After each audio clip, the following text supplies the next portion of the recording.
जब आपकी स्किन पर ब्लैक हेड्स, वाइट हेड्स और एक्नी होती है, तो उन्हें किसी इंस्ट्रूमेंट या ट्वीज़र से दबाकर या फिर उँगलियों से दबाकर निकालना मैं रिकमेंड नहीं करता। क्योंकि ये सिर्फ एक छोटी-सी गलती नहीं, बल्कि आगे चलकर आपकी स्किन पर ऐसे निशान बन जाते हैं, जिन्हें हटाना बहुत ही मुश्किल हो जाता है। हमारी स्किन में छोटे-छोटे ग्लैंड्स मौजूद होते हैं, जिन्हें सेबेशियस ग्लैंड्स कहा जाता है। इनका काम है ऑयल बनाना और फिर ये ऑयल हमारी स्किन की सरफेस पर आ जाता है।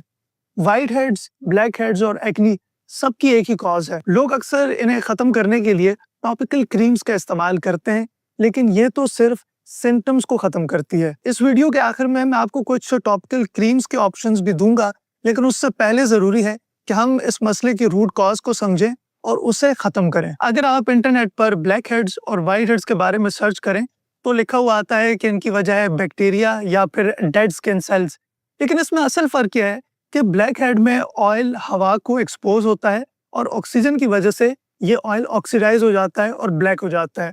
ऐसे ही है जैसे कि अगर सेब को हवा में रखा जाए तो उसका कलर ब्राउन हो जाता है, और दूसरी तरफ वाइट हेड्स में ऑयल का हवा के साथ कोई कांटेक्ट नहीं हो पाता। लोग अक्सर समझते हैं कि ज्यादा ऑयल बनना ही मसला है, लेकिन असल वजह ये नहीं है, क्योंकि ये जो थिक और चिपचिपा ऑयल सेबेशियस ग्लैंड्स बनाते हैं, ये इतना थिक और चिपचिपा होता क्यों है? इस वीडियो में इसकी ही कॉजेस के बारे में बात करूंगा। इसकी 5 वजह हैं और आखिरी सबसे कॉमन है। पहली वजह है हार्मोन्स।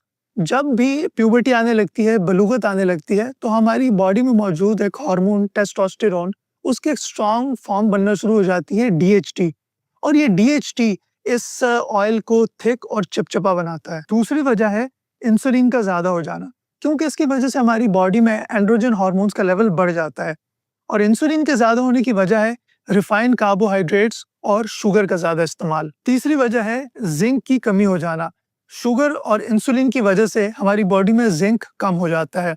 अब जो बॉडी में जिंक का लेवल नॉर्मल रहता है, तो ये DHT हार्मोन को भी कंट्रोल में रखता है, लेकिन जब जिंक खुद ही कम होगा तो फिर DHT भी अनकंट्रोल रहेगा और एक्नी और व्हाइट हेड और ब्लैक हेड्स की वजह बनेगा। चौथी वजह है विटामिन ए की कमी। जब विटामिन ए कम होता है तो ये ऑयल और ज्यादा चिपचिपा हो जाता है, क्योंकि जिंक और विटामिन ए दोनों मिलकर काम करते हैं। और पांचवी वजह है सीड ऑयल्स का इस्तेमाल। जो सीड ऑयल्स अक्सर इस्तेमाल किए जाते हैं, जैसे कि कनोला ऑयल, सोया ऑयल, सनफ्लावर ऑयल, ये अनसैचुरेटेड फैट्स होते हैं और हाईली इन्फ्लेमेटरी होते हैं। इनके इस्तेमाल की वजह से जिगर डैमेज होना शुरू हो जाता है, और ये फैट सॉल्युबल विटामिन जैसे कि विटामिन ए, डी, ई और के, इन्हें भी बॉडी में एब्जॉर्ब नहीं होने देता। कौन से खाने मसले की वजह बनते हैं? अल्ट्रा प्रोसेस्ड फूड्स, जिसमें शुगर, स्टार्च और रिफाइंड ऑयल्स शामिल होते हैं। ये सारे खाने हमारी बॉडी में जिगर को डैमेज करते हैं, जिंक को कम करते हैं और बॉडी में इंसुलिन रेजिस्टेंस की वजह बनते हैं, जो कि आगे चलकर हमारी बॉडी के ऑर्गन्स को डैमेज कर सकती है और स्किन भी खराब होना शुरू हो जाती है। तो इसका हल क्या है? इसके लिए आपने वो खाने खाने हैं जो कि बॉडी को इंसुलिन रेजिस्टेंस से बचाए, जिंक और विटामिन से भरपूर हो, और इसमें शामिल है red meat, fish, cod liver oil और इसके साथ साथ बटर। इसके अलावा आप टॉपिकली अपनी स्किन पर सैलिसिलिक एसिड यूज कर सकते हैं, जो कि क्रीम्स और सिरम्स की फॉर्म में आता है।